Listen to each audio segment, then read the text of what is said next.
sun, I'll be the bride and black that's making you run. I feel alright and we'll feel alright, cause we'll work it out. Yeah, we'll work it out. I'll be doing this if you ever doubt, till the love runs out, till the love runs out. I'll be your ghost, your game, your stadium. I'll be your 50,000 clapping like one. I feel alright and I feel alright, cause I worked it out. Yeah, I worked it out. I'll be doing this if you ever doubt, till the love runs out, till the love runs out. I've got my mind made up and I can't let go.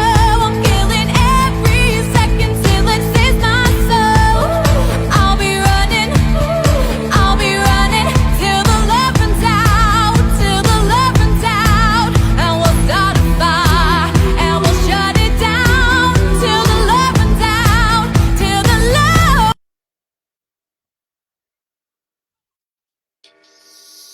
Hello, I'm Jerry McKee, and welcome to Prime Time. It is 7 o'clock, maybe a couple minutes after, but it's right on the page there.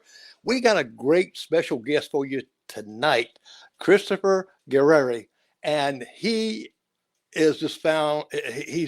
You're really gonna love this. If you're an inventor or you'd like to invent something or something that you got in mind, this is the guy you want to get a hold of and talk to.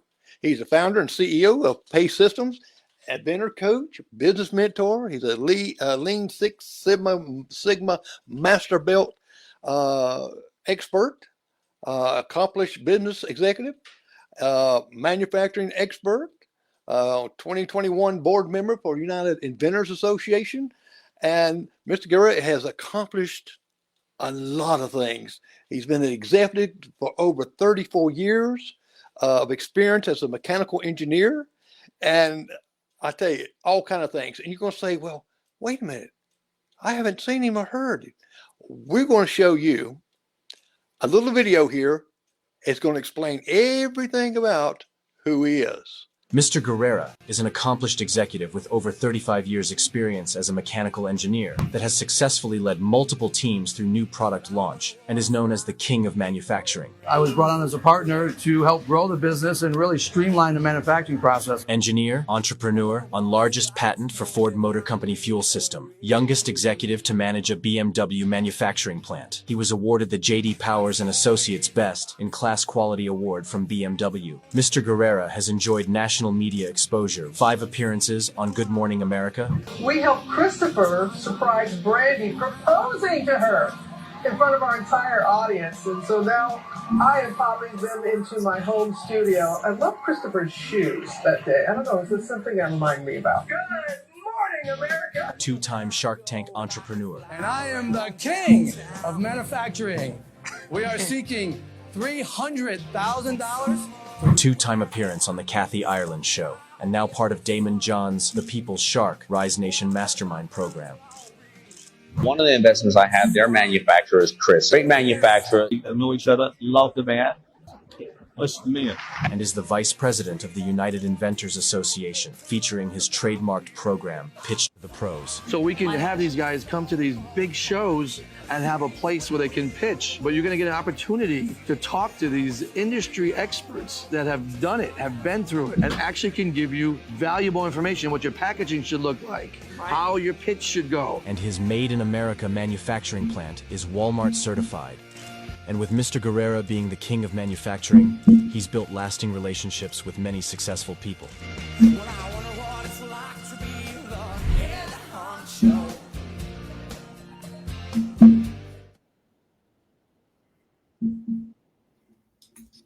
And here's the guy himself. How you doing, Christopher?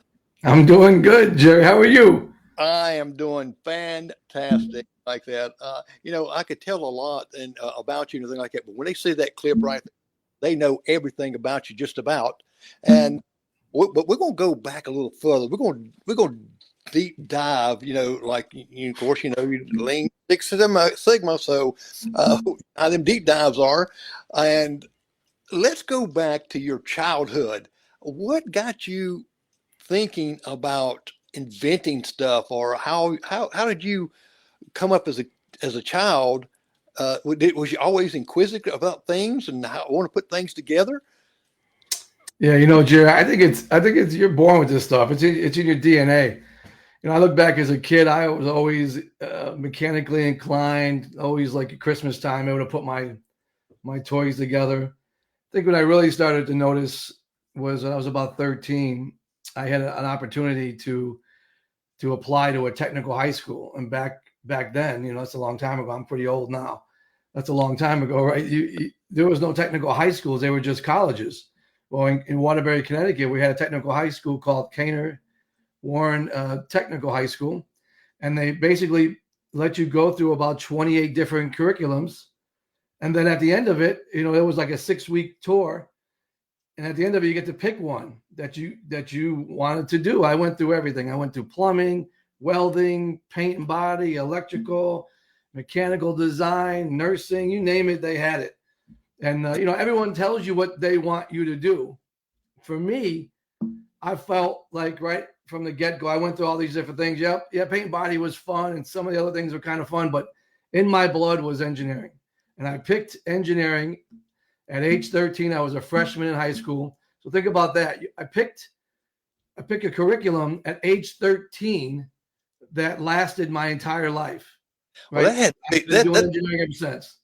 That had to be at 13 because you had to juggle a lot of responsibilities. You played sports.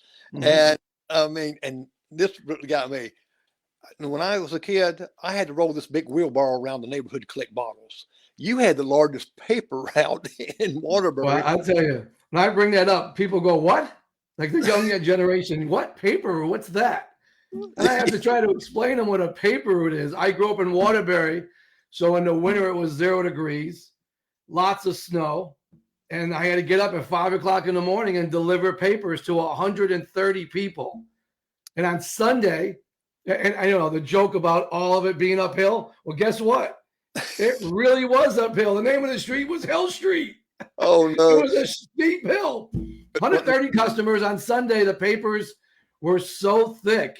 They were like double to triple the size of an ordinary paper. You had to carry these on a bag. It was, it was. I'm not sure the kids today can handle that. I'm picturing you going up this hill and stuff. Now, you're working in engineer at 13 and figuring things out. Did you have your bicycle modified to carry these? Well, papers? I was, interesting skill set of mine. I was good at talking. So at age 13, I was able to convince my dad on some Sundays to throw them in the trunk of the car while I hoofed it up the hill, and I could just go into the car, grab a paper, run it to the house, and then run it back. On those days I couldn't convince him, I had to carry them all. I had like a little wagon because you really couldn't put them on a bike. They were too big. So I had to put them in a wagon, some on your shoulders, and carry them around. The faster you did it, the lighter the carriage got and the lighter the bag got. So you had some incentive. So you just wore out time you got home. That's it. Absolutely. But you know how it is, man. 13, you can go all day. I did my paper in the morning, hopped on a school bus, went to school, then went after school and did track. I played sports. I played baseball, basketball, but cross country was, a 3-mile run, 10-mile run uphill, go home, and then go collecting. I had to collect for the papers. It was touch a little bit about business as well. So at 13, you had your own business, and you had going to school and learning some engineering. Now, how did this shape your work ethics as you got older? Yeah, I think it taught responsibility, right? It's like you had 130 people waiting for your papers, and then you had somebody at the end of the week, what we call collecting the money for that paper route, right? So you made your money on tips, basically. Someone would give you $1 tip, or a really nice house would give you a $5 tip, and holidays maybe a $20 tip. That's how I made my money. But the paper, matter of fact, there was a movie called Stanley and Iris with Robert De Niro and Jane Fonda. I got a chance to meet both of them. They were actually filming right next to where the paper company was when they delivered them in the front of your house. You basically have to go there, unwrap them, get them set. So it taught me a little bit about responsibility, accountability, and really like a little bit of the business side. That if you wanted to get paid, you had to go collect. So both people got paid, right? The company and you. made a little bit of money. So you was a collection agency also. Absolutely. Yeah. Every Thursday. It's some movie that I watched years ago that the guy kind of avoiding the paper boy from paying him. And it's like everywhere he went, the boy is on the hill with a bicycle. I want my $3. Yeah. I mean, it's a true story. I did it kind of in the rough neighborhood. And I had somebody at one point threaten to throw me off a third floor porch if I continued to collect. And so I'm a little confused. You're asking for the paper. The paper company's telling me to deliver it. Well, I'm coming collecting. So I said, but that's okay, because you know what? I got 2 older brothers. So I'm going to bring them with me next time we go collecting. And I'm certain I'll get paid. And I did. It worked out pretty good, having a couple older brothers. Oh, now what did your parents do as far as work wise? My dad was an executive for Raytheon, big Marine. They did Patriot missile, all government work. He was an engineer. Then he became a manufacturing engineer. Then he became like the manufacturing manager. So he became an executive over time at Raytheon. My mom was a stay-home mom when we were little, and then she went back to work as like an office administrator. And so we were on our own, man. We grew up in the city. You got to fend for yourself. Now, tell me a little bit what happened at the age of 25. Now, this blows my mind here too, and I want you to tell me a little bit about that. Yeah, so being an engineer, I got a chance to work in the automotive industry, which I still feel to this day is one of the best opportunities for really cultivating some really strong work habits. Teaches you really the importance of detail, the level of responsibility in regard to quality. Like all of these really came hand in hand. So I got an opportunity to be a chief design engineer on a fuel system, which back in 1993, now I'm really dating myself, zero permeation to atmosphere. That's when the fuel tanks decided that they were going to shut off any type of permeation from gas to the atmosphere, and they would collect it inside the canister. So I had to design the complete fuel system, the fuel tank, the pump up to the filler neck, right through the gas cap, and came up with a 1/8 turn gas cap. Ford was the first one in the marketplace to do it. Really revolutionized the industry because everyone copied them afterwards. GM came out with a quarter turn. BMW came out with a click, but it was pretty high level intensity of designing an entire system and then having to crash test it. Every time you did a crash test back then, it was $250,000. So you had to crash test it to make sure that the design was foolproof. And if it didn't pass, you had to come up with a design change to show what you made different. So for the next test, it was documented. Now, when you talk about the 1/8 turn gas cap design, tell me about that cap, because I've been racking my brain a little bit saying, okay, now, because I remember all the caps back then. Some of them you just keep on turning. Some now they make them without a cap. Right. So this literally was on with threads. It had a spring load. It couldn't be more than 5 pounds. And I'm not kidding when I say this. Part of the design criteria was for an 80-year-old woman filling up her own gas tank and then literally turning the gas cap 1/8 of a turn. That locked it in place. And at that point, what that does is it takes the spring load and locks it to secure the seal mechanisms inside the valves in the gas cap. Pretty sophisticated gas cap, so that nothing could leak out of it, no permeation. Because if you notice, if you ever left your gas cap off on some of the newer cars back in the late 90s, early 2000s, a light would come on your dash saying you have a leak to bring it into the dealership. When in reality, it really wasn't a leak. Your gas cap wasn't secured properly. I mean, it could have been a leak, but 99% of the time it was the gas cap wasn't secured properly and it didn't allow for the internal pressure.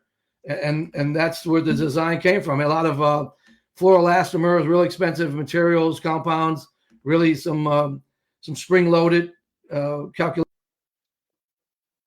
that allowed for the turn 1/8.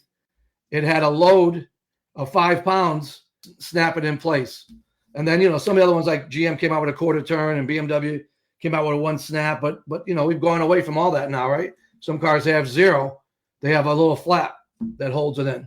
Right. And the reason I wanted you to kind of explain that more so is that letting people know is something as simple as a gas cap. It might be something that you're thinking out, or someone's out there doing, nobody will buy this invention, but yet it's someone does on down the road, because we kick ourselves. I lived way back in the dinosaur days, and I said, "Gosh, if I just invented that right there," but well, you spend millions on that too, because I think we went through, like, as an engineer, you try to get as many parts that you're working on onto the vehicle that's going to crash test, so you can get them approved and move to the next level. So I think we probably went over a 3-year period, about 8 crash tests, and each one of those is a $250,000. So it gets pretty expensive, and but it's pretty rewarding at the end when you really learn how the fuel tank and the pump sit inside the tank, how they interact with each other. That's why you can get down pretty low on gas, so like just about no gas, and still run, because the way the tank is designed with the slighted angles, it feeds the gas right into the fuel pump and then up through the filler neck and the permeation with the gas cap, which seals it all off. Now, this is at 25. I don't know how long you stayed at Ford Motor Company, but you became one of the youngest executives to manage a BMW plant. And we all live right here in Greenville area, where they got a great big huge plant there. Also, they're building one in Woodruff, a huge battery plant there. Mm-hmm. I mean, that stepping stone there at a young age, because you're young now, but you was even younger then, that took on has a huge responsibility. Tell us a little bit about your BMW. I had no intentions of leaving at the time with Ford. I had been there 5 years, and I got a call one day, and I wasn't looking. I just got a call saying, "Hey, we heard you got a really strong background in engineering. We want you to come to BMW for the interior group and be they call the technical manager." Then there was a caveat that they threw in: after 6 months or so, you'd become the plant manager. And I wasn't, I was young. I was 30 when I think I left BMW. So I was there, Ford, I was there about 5 years, went to BMW. And when I got to BMW, what I found was it was a mess. I mean, it was the interior group, a lot of quality problems. The plant was just new. I come into Greenville, right? What do you basically textile state and a lot of bakeries, not building high level cars like BMW. So the training was what I found to be really important, because every little detail, how the knobs fit, the gaps around them, door panels, all of that was crucial on a BMW when someone's spending, $100,000 on a car. So I get there, and I'm a technical manager. We had, let's see, 680 engineering changes in 2 years. About $21 million, to give you an idea. That car was built for it was a Z3. It was built for a Sunday cruise around this beautiful state of South Carolina. And what they realized after 007 came out, everybody wanted one. Yes. So they had a 2-year waiting list. It was insane. So it caused a lot of internal pressure to build faster, a lot of quality issues, a lot of design changes. Like 96 and 97 models have a lot of engineering changes. And BMW has a uniqueness about how they do design changes. All the other big companies typically have a design freeze. So as they launch the car, no engineering changes can be made. That's how it gets launched. And then 3 months later, they'll go through design changes. Unless it's some type of important safety issue, they'll address it right away. BMW goes on literally no design changes. They run it through the media. Media sees it, cars are launched. So if there is some type of problem, like a door panel clip, let's say, that could be improved on, I could build inventory that week, enough to cover me, go take the tool out, fix it, put it back in, rerun the product. And so let's say Monday that tool was pulled, by Friday you have new parts. So from week to week, you could have a different car, a different engineering change. You as a customer would never know it. But internally, it was a lot of moving parts, right? Because you had, I think on an instrument panel, it was about 1,100 different components alone. So you had a lot of moving parts. They're all sequence parts, like door panels, glove boxes, instrument panels, seats. Those are all sequence parts. So that means they're built to order essentially. Goodness gracious, that's a lot. Whew, you got me tired just listening. Oh, yeah, there were a lot of calls the first year. I can remember getting calls at 2 a.m, saying the line was down for whatever reason. And I remember at the time my wife's like, "What did you do?" I went from this nice, really nice, director of engineering position with Ford to a hot seat to where really you can't have lines down because lines shutting down cost the company $1,100 a minute. Oh, so wow. it was big money. And I remember saying after about a year, I need about a year to fix it. We were losing money as a group as well. So all of that was a lot of pressure on me to build the right team, put the right quality in place, and really provide a world-class product. And I can recall after about a year, our numbers flipped. We went from losing $1 million a month to making $1 million a month net. And I can remember waking my wife up at 2 a.m, and she'd say, "What's the matter?" I go, "I don't know. The phone stopped ringing. What do you think happened?" "Oh, I must have fixed all these problems." Well, the people says, "Well, I'm still looking. I know I've seen his face somewhere or another." You was on Good Morning America, 5 times? Yeah, I was on Good Morning America 5 times. And the last time was probably the funnest. I actually proposed live to my wife on Good Morning America on live national television. That little clip, we've seen that on there. That had to be, I've seen some videos where these guys propose and the girl says, "No." That's what I'd be afraid of. I'll tell you a funny story. So I kept it a secret. I didn't tell anybody. The only one that knew was my 21-year-old son who's in that video and sitting next to us. He's the only one. I said to him, "Hey, what do you think if I propose to Brandy live on Good Morning America?" And he literally laughed at me. So I took that personal. I text my producer, and normally you get something back within an hour, maybe half a day. I got something back in 10 seconds. So it was like good timing. And she said, "Yeah, I definitely can do it. I don't know if I can do it live because we're usually booked for 3 months, but let's when we get closer, we'll check it out." So within a minute, I had 4 VIP passes. So I was like, I couldn't believe it. So fast forward, the morning of, they're walking me through about 3 a.m. how they want to do it. It's not going to go live. It's going to be during a commercial break, and then they'll show it afterwards. And meanwhile, Brandy's like, "Well, who are you talking to at 3 a.m?" I said, "I'm just doing some work stuff." She thinks I'm pitching my product. She has no idea that she's being proposed. So we get in the set. They hand me the mic. It's like 8:01. It's right after the second hour. I do my proposal, and there's like this little ledge. You got to watch it. You don't fall off the stairs. He comes out and says, "Hey, did she say," the producer came out, "did she say yes?" And I'm like, yeah. My brain's like, "Yeah." Then he said, "Did she swear?" And Tyler's like, "Yep." I guess she was so shocked. She's like, "I can't effing believe it," or something like that. Like she was like literally shocked. And it was just funny because they were scrambling to shut down the West Coast. It was pretty funny. But then we had to do it again like 6 months later. Robin Roberts came into the house and they brought the crew to do an update. It was pretty cool. Oh, that is neat. Now, was she shocked? She was completely shocked. It was unbelievable. Then Robin Roberts texted me, that afternoon after we got done with the show.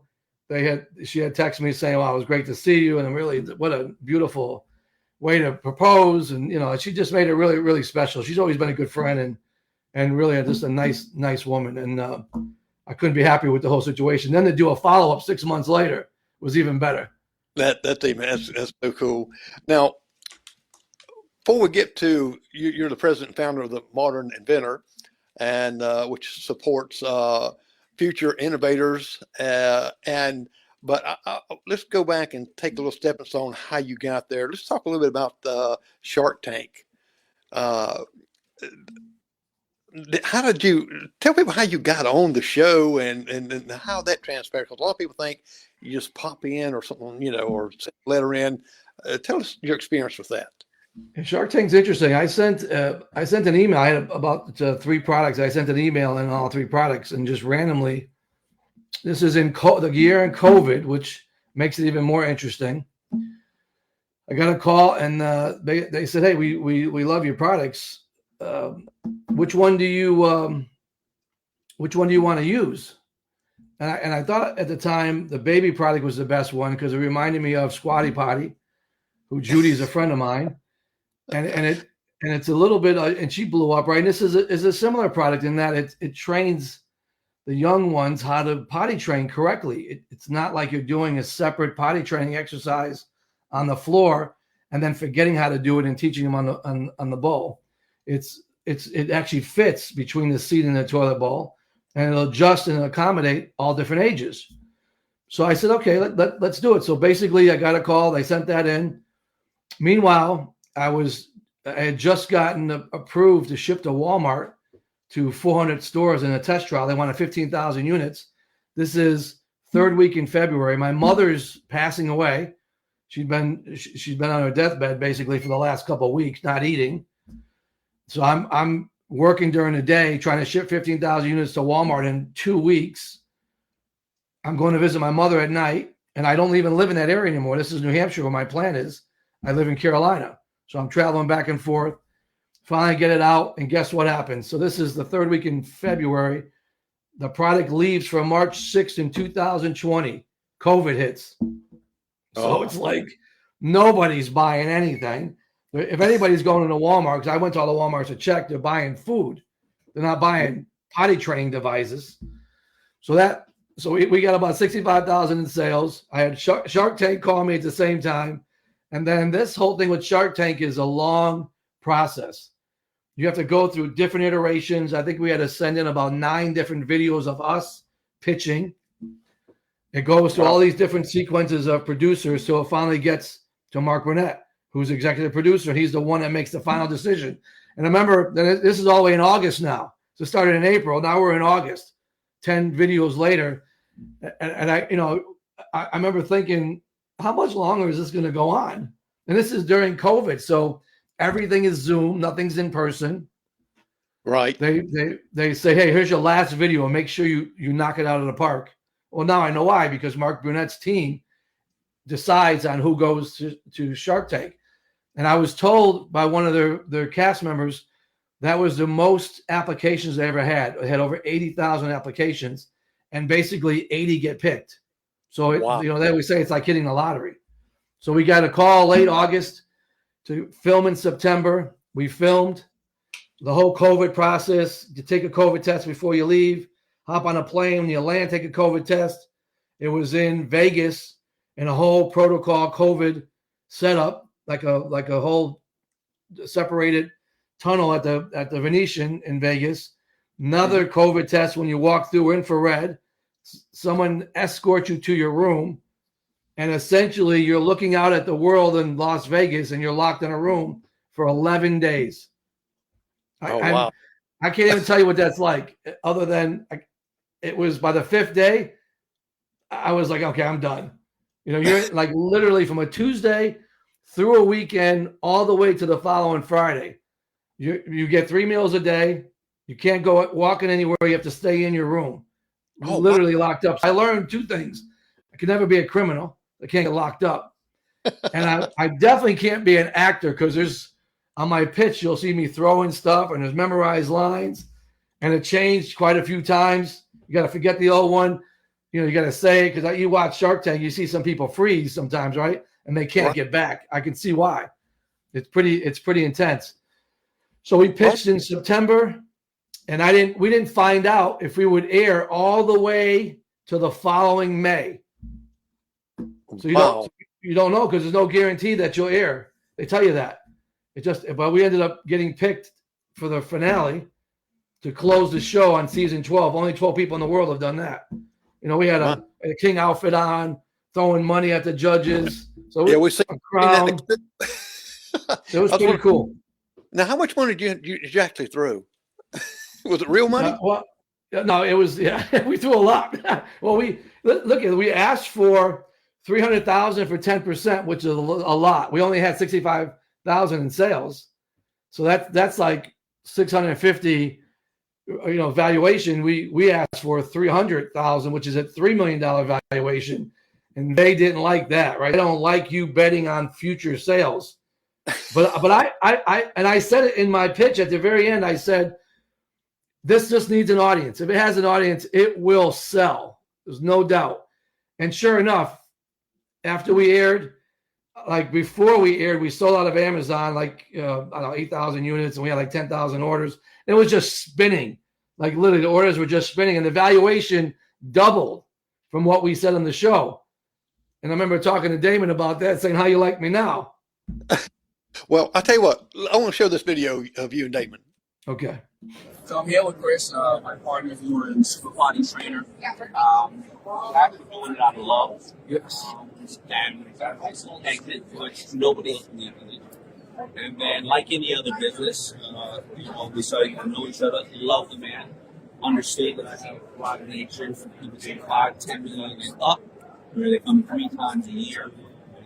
We all talk about best practices, what are you seeing in the market, what are you lacking in the market. You have nobody to talk to in that type of environment. When you're doing 5 to 10 million, you can't talk to somebody doing 5 million, no disrespect, but it didn't solve the problems. And more Cuban, Daymond John, and all these people are a little bit too busy doing bigger things, right? So there is that usual world that you can really bet. Do I take it money? Do I not? Do I sell a little bit of the company? How do I have distribution? Do I need warehousing? What is all this AI stuff? How do I get partners? Do I hire a CFO? Not solve all those issues. We talk amongst ourselves. Versus the man.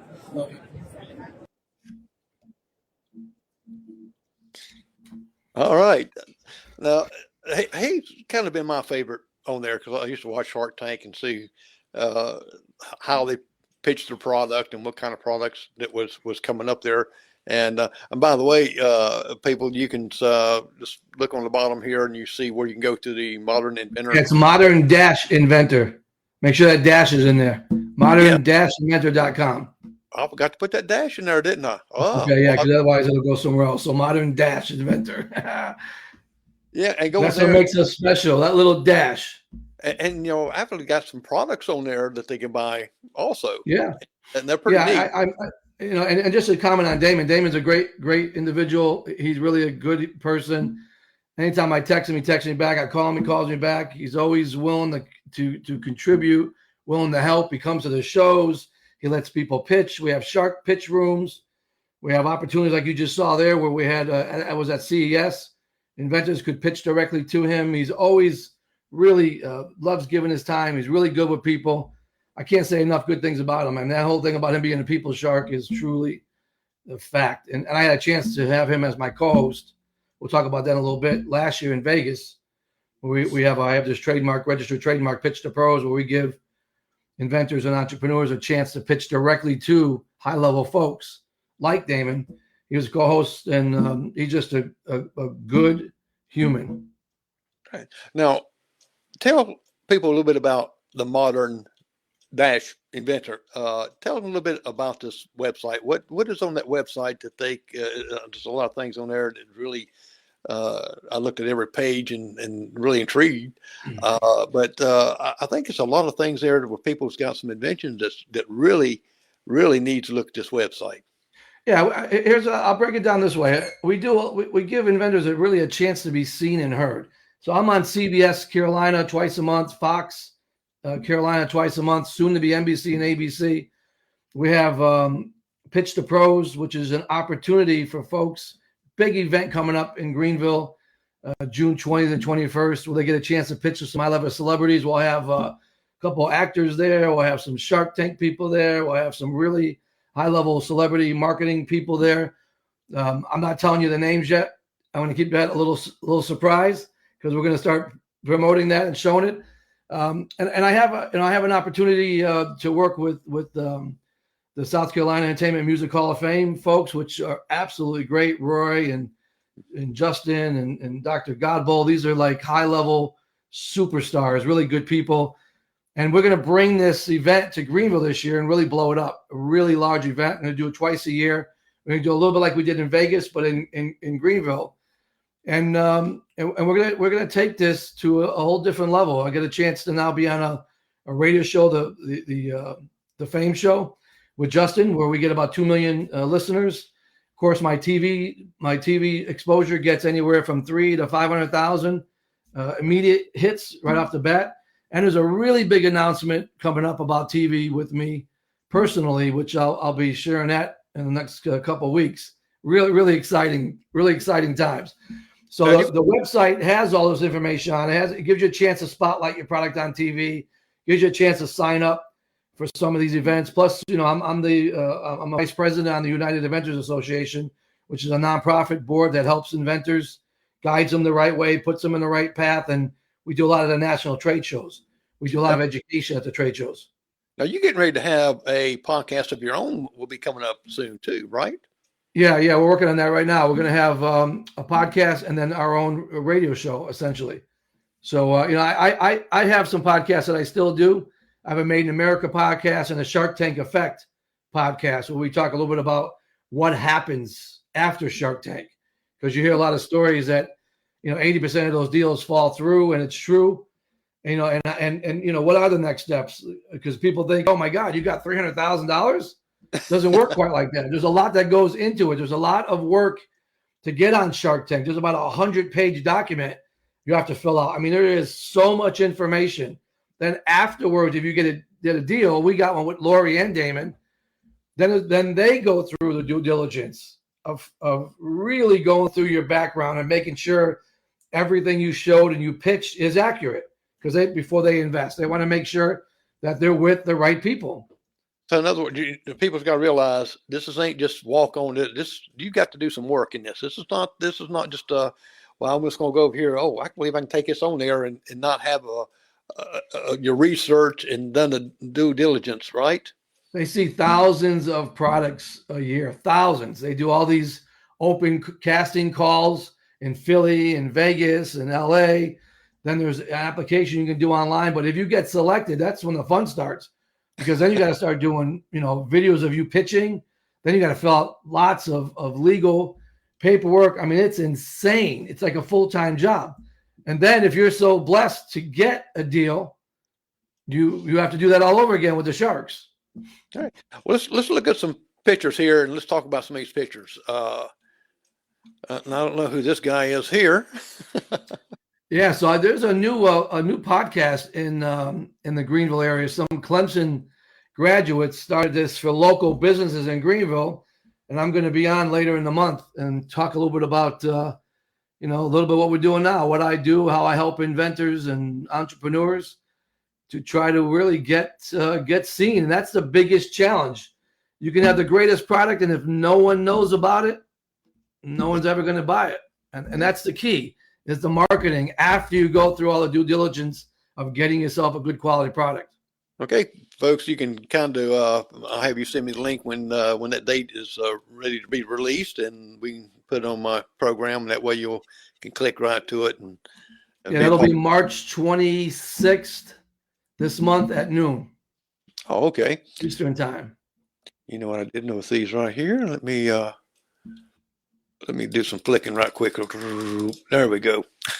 This is some products that I pulled off of your website, and this knobs one, Knobbies is pretty cool. It fits on your cabinet, so if you have round knobs on your cabinet for all seasons, for Christmas, for Halloween, for Easter.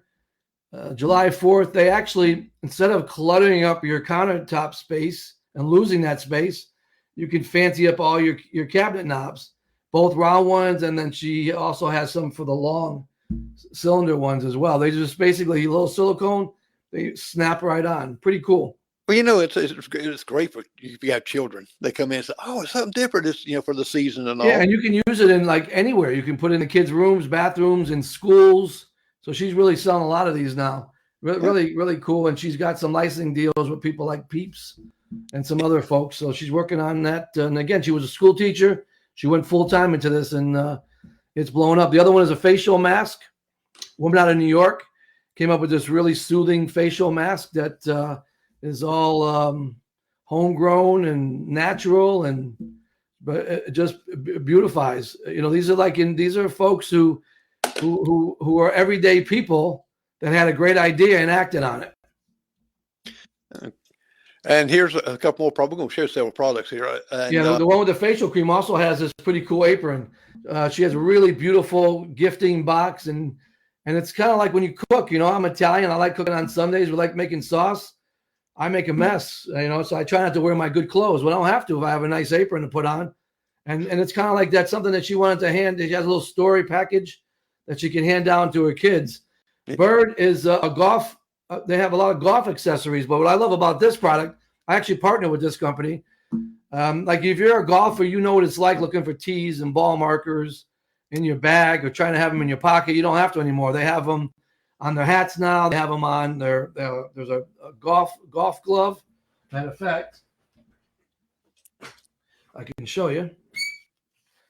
Well, you have ball markers right in your golf glove now, and tees on your hats. They have a belt, so you're equipped. You're like the new RoboCop of golf. You don't have to search anything anymore.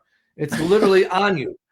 So you don't have to go back to your bag and look for it. Everything is on you. And that's what I like. It makes it, it's hard enough golfing and keeping yourself organized. This just helps eliminate that pressure and all the excuses you might have. Well, you don't have to go digging around your bag trying to find it. I think I got one in here, or, that way you got it on you. That's pretty neat. Now, this guy here, it looks like a fishing rod. This thing is pretty cool. So, actually, we do have a fishing rod too. I'll get to that in a minute. But this one's a little bit different in that it's like a 3-in-1. It's got a blower, a cutter, and an edger, all in one unit. It's really low decibels. They did 70 decibels, 8 hours of charge. It really gives you spots that you can cut that you normally wouldn't reach, and you don't have to have multiple tools now. You just have one tool to do all 3 cutting events. Really genius idea. And there's the glove. Lightweight. There's some gloves. Yeah, there's our glove. There it is. That baby is beautiful. I love it. Again, if you have between your hat, your belt, you got divot tools, you got ball markers, you got tees. And you got all the hats. The hat to go with it to keep the sun out. You got the belt to keep your pants tight, and a glove for when you want to strike the ball. So you got all of it covered. There's nothing you ever have to go looking for. And we would say that make your golf score look better, but we won't. I'll just say it'll take the pressure off of you having to look for your stuff and being ready so you can focus on golfing. It's hard enough. This is a pretty cool product, Drip Lock. A magnetic, different sizes. So if you want to carry some type of lotion or germ cream in your bag and in your travel case, it always seems to leak out or drip somewhere. This eliminates that. Or if you want to have it around kids in school, this will dispense exactly the amount you want. So they're not just pumping it away. It'll just pump one time and it's over. So it's a controlled way of dispensing hand cream or any type of antiseptic cream for like when you want to keep your hands germ free. Now, here's my favorite on the left. Yeah, the drink abana. So this got a place for your phone. It's got a place to keep your beverage cool, right? If you're in the sun, this shades it out. It's even got some accessories, little beads that go around it, like the New Orleans style to keep it fancy. Really nice product. That little in the back, there's a little screen for your phone to play music. And then also it blares it out. It has a nice screen to keep it closed. We got a really cool. This is mine. A ticket off. It's a tick remover. That's a lifetime warranty. One hand, and we have a website called ticketofftoday.com. Ticketofftoday.com, where you basically only need one hand. And you know how bad Lyme disease is. It's all over the country now. CBS just did a story on it. ABC just did a story. And now's the time. You want to get it when it starts getting warm. But basically, it's a little V-neck, allows you to remove the tick head. Then you can put it right in a jar and have it analyzed to see if it had any diseases on you. So you can check without having to have any blood work done. You can immediately have your tick check to see if it was if it had any type of disease on it. Yeah, and plus it's a lot of people don't know if you pull a tick off a wrong way, the head goes in, and you just might as well just left it. It'll get infected. That's the big thing is when this pulls the head, it's got a V shape. It when it goes in, it pulls the head right out. It has no place for it to go but inside that little cup. And like you said, if it stays in your skin, it's pretty dangerous. If it has Lyme disease, that's a whole new game. But if it doesn't and it stays in there, then it gets infected, and you have other problems to deal with. Now, who's these guys here? Yeah, I was at one of his Rise Nation mastermind. These two gentlemen on the left handle a lot of startup on businesses and how to really scale your business. And of course, you know, Daymond's involved with just about everything now, from FUBU to Shark Tank to he's got CEO Access masterminds. He's got his hands in quite a few stuff. Now, here's the Inventors Review. Yeah, this is at the Inspired Home Show. So we have our judging panel here. These are all Shark Tank, Scrub Daddy in the middle. Shark Tank panels. We give inventors a chance to pitch directly to experts who have gone through what they're going through, right? And giving positive feedback immediately on their packaging, on their product, how to get it in retail, maybe find a connection. So we provide a platform for inventors and entrepreneurs to really have an opportunity to get seen or heard. And then at this event, we had Mindy was there from Shark Tank Casting. So we had a lot of Shark Tank people. It was standing room only. It was really packed. It was pretty cool. Okay, and here's the pitch to pros. Yeah, this is in Vegas. So Daymond was my co-host. So we had about 150 products. We had two events. We had a pitch-off event. So we had 13 products that made the main stage, which got a chance to pitch to high-level folks on the judging panel, like Rudy Maurer, who does the celebrity marketing, Jason Pfeiffer, who's the chief editor of Entrepreneur Magazine, Everett Taylor, who's the CEO of Kickstarter, Carmen Danisco has a really big sourcing and supplier company all over the world, and we give them a chance to pitch in front of the largest crowd of the event, 2,200 people, with 11 million around the world watching. And wow. They get a top 5. So we had a pitch-off day. Of the pitch-off, there was 2 sets of winners that pitched out of the 35 that we had. They got a chance to go to the main stage. And one of them from the pitch-off actually was in the top 5. They won $10,000 and a bunch of service awards and opportunities to do business with other folks and mentoring services, marketing opportunities. So really a great spot for inventors. We're going to bring that same program here to Greenville, South Carolina. Yeah, that's to me, the exposure is priceless, really. It's insane. That's all everybody was talking about after we were done with this event. Social media literally blew up. I mean, I think I had 350,000, in some cases 450,000 views of what I was doing on social media, and we brought it to all the television stations. So it got a lot of traction, and it's a great program. There's no place in the world you can get that type of exposure that quick. Right, and now you got the pitch to pros coming to Greenville, and there'll be a little bit of a twist. We're looking for the next big idea, so we're taking the entertainment aspect of Shark Tank, and we're bringing it to with the South Carolina Hall of Fame, the Entertainment and Music Hall of Fame, where we're combining the two and bringing it across all platforms throughout the country. Well, we're going to host it right here in Greenville, South Carolina.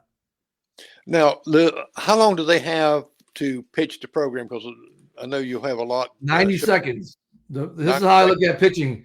If you start going beyond 2 minutes, nobody's listening to you. You got to get your pitch out. You got to know this inside and out. What is your product? What's the problem? And what's your solution? You don't want to be talking for 3 minutes about how you came up with it and how you did prototypes, because nobody at that point cares. They'll ask you questions later. The pitch panels are typically 5 minutes, but your pitch is 90 seconds on the clock. After 90 seconds, you get queued out. Then someone will ask you a question. How did you come up with it? How does your packaging look? Are you in retail? They'll get you to answer questions, but your pitch should be focused on your product. Really important. Now, what products are you looking for? I mean, is there looking for the next big one? So it doesn't matter what category. We see stuff in sports, health, houseware, hardware, industrial, food. We see them all. We want to see the next big one. We want to see the next Scrub Daddy, the next $100 million product.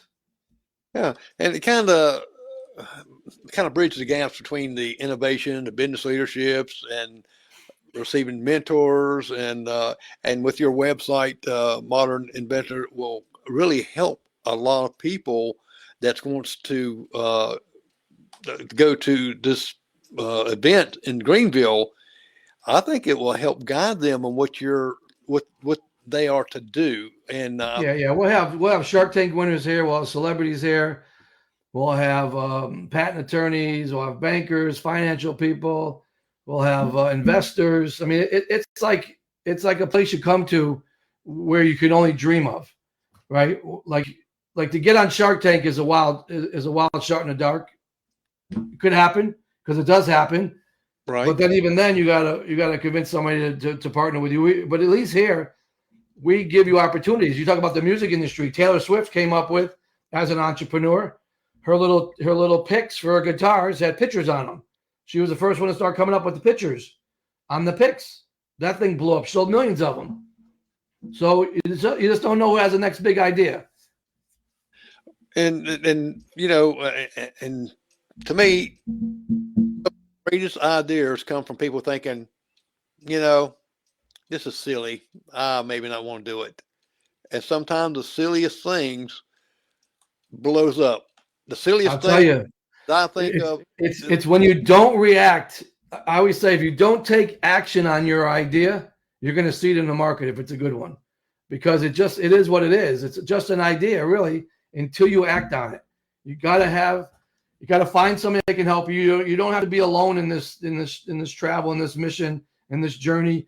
You can find somebody that knows what they're doing, like me, that can help you along the journey. That's why we have these events a couple times a year, and we do them at the trade shows because we want to give back. We want to help entrepreneurs. If you ever saw the movie Joy, I did an interview with Joy Mangano, and she came up with the mop. And if you watch that movie, that's about as aspiring as you can get. The hurdles she had to go through, the amount of money she had to borrow, the people that tried to copycat her or rip her off and steal her idea and her patent, what she had to do to go through it.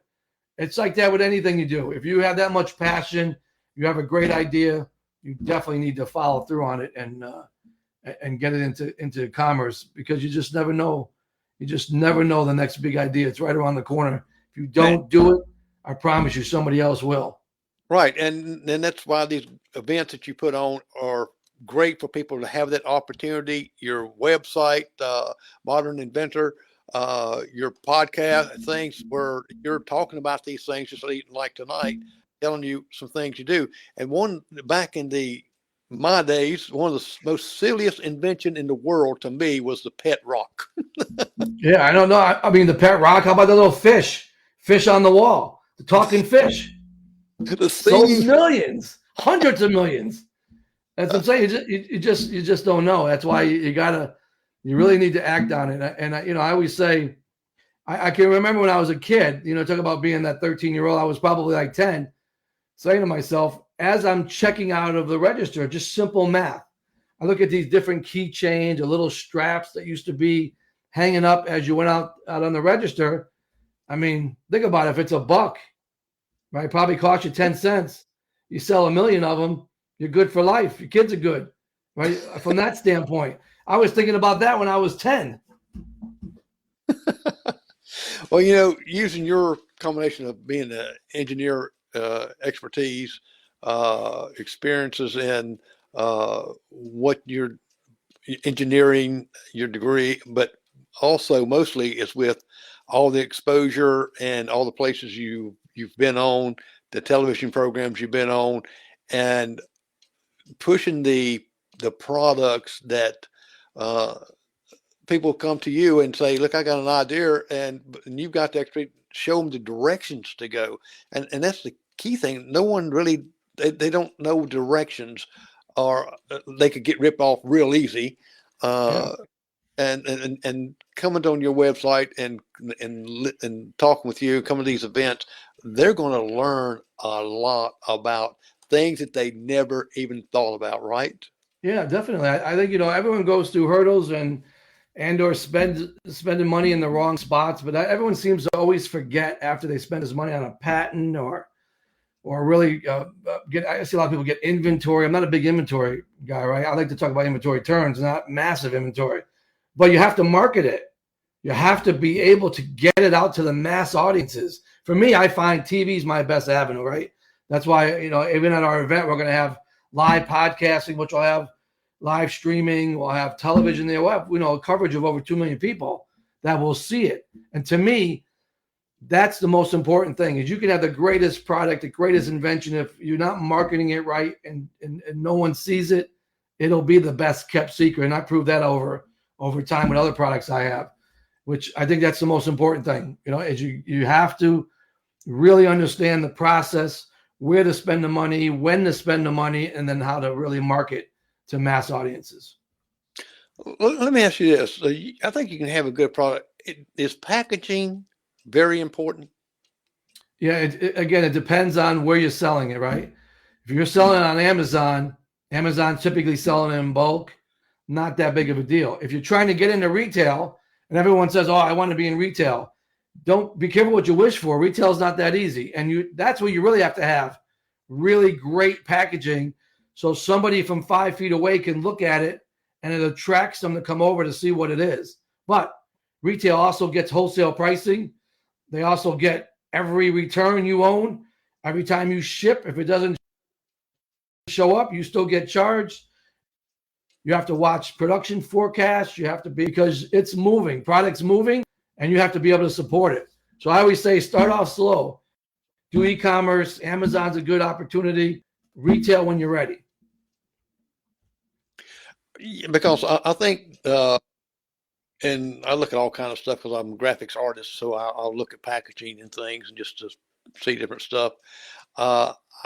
When they spend more money on the package than they do the item, I usually don't get it unless it's a game. Yeah, I mean, you got to think about a couple of things, right? If you're selling something for $20 at retail, which that means it has to be the same across the board. Well, it's like Walmart's only going to buy it for 11, right? So then your cost of goods have to be below 2, like all of it with your packaging. So you have to, right. Otherwise you got to make money in order to sustain that level. Yeah, volume is great, but if you're not making money and you're shipping volume, you're out of business because you have no cash. So that these are the things I can't tell how many people that I talked to after the fact that they just bought too much inventory. Someone gave them a dream that they were going to sell 100,000 units. It's just not the way it works. It's not a quick process. It's a really methodical, slow, strategic process. Now, I read that you said that 3 things that really matter the most: people, process, and product. Mm-hmm. Elaborate on that just a moment. Yeah, so I always talk about when I go to like big companies, when I was really running companies, right? Whether you have a product or at some point it grows into a company, I mean, the people are your face, right? You can have the greatest product, you have bad people servicing it or shipping it or inspecting it, you're gonna have a problem. Mm-hmm. The process needs to be inherent so that no matter what you do, you end up with good always, right? And it has to be competitive. Right. So when all of those work, you have a really world-class operation. And that's what I always stride myself on, whether it was BMW, Ford, no matter what company I went to, I invest in the right people. I invested in training these people in the right process and then delivering a good quality product. And your show and yourself, you empower people to, like you become the members, the mentorship, education, partnerships, and all these opponents has an impact on their innovation. Yeah, 100%. Well, I'll give you an example. I have an impact on my son. This shirt you see here, he's launching a new clothing line called Change It All, right? And here's a kid who's now 33 years old. He grew up. I was buying him FUBU clothing when he was 7. Guess who's responsible for FUBU clothing, right? The founder is Daymond John. So a couple of years ago, we were at an event and he wanted to meet my family. We got a chance to meet Chris. So think about that. Talk about full circle, right? I think at the time he was 32. So we were buying him clothes. Who would have thought 32 years later, I would be friends and partners with Daymond John, and Chris, who was wearing the clothes and is a fan of the clothes, is meeting the founder of FUBU. It was a pretty cool experience, something my son will never forget. And now he's got his own clothing line because of it. Well, see, you never know how yourself's going to inspire somebody if just taking these steps here. If you got a product that you think is going to be the best thing in bread, then bring it to these events. Bring it. Yeah. And I think, you go through trials. I mean, he started as a kid selling clothes. Then as he got older now, I Change It All. It's called Change It All Official.com. You'll see like he's got some really creative stuff on his website, clothing, but he's really got some inspiration from all of this. And he's on this journey now. And he happened to meet Daymond John along the way. Well, so that's great. It's like you said, the product, it drives value, success. You got to focus on creating something that's going to solve a problem. That also is going to meet the market and demand and user needs. That's kind of like the three things there that you've been talking about. And please, folks, you can go and see the Modern Inventor website. Remember, put the hyphen in there. Modern-inventor.com. Exactly. Well, Christopher, I really appreciate you coming on the show, and we're right at the top of the hour already. It goes by pretty quick. It goes by quick. It was my pleasure. I really enjoyed it, Jerry. Well, just been a great learning experience for me, because I learned a lot of stuff from a lot of things you was telling me, and we'll be posting on my pages there where you'll be able to see, and when these events come. And Greenville, I encourage you to start getting your brains working. If you got something that you said, well, I think this will work, try it and see if it works. And we're looking for the next big idea. It's out there. We want it.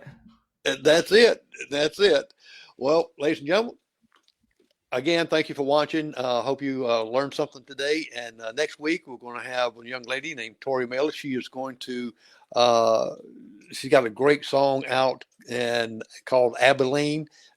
She's hitting the country charts. She's up to, I think, maybe 8 right now. So she is going fast. And she's going to be on next week to share her story and some of her music. Again, that's my love now, is music. If I could just sing, I'd have it all. Me and you both. Well, thank you again, ladies and gentlemen, for watching, and God bless.